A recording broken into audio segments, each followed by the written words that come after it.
Hello বন্ধুরা, আপনারা জানেন যে Google play gift card redeem কোডটা বাংলাদেশ থেকে অথবা এশিয়ার মধ্যে থেকে রিডিম করা প্রায় অসম্ভব।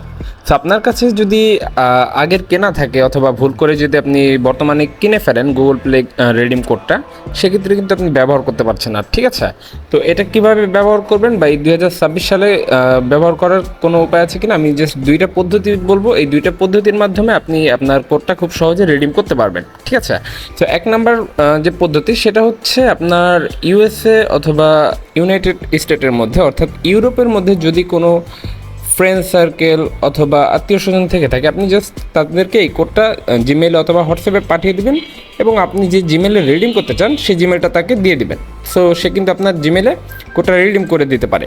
আরেকটি উপায় হচ্ছে আপনার কাছে যদি ইউএসএর কোনো আইপি থাকে, সেক্ষেত্রে আপনি ওই আইপি থ্রুতে অর্থাৎ ওই আইপির সাহায্যে কিন্তু আপনি আপনার কোডটা রিডিম করে নিতে পারেন।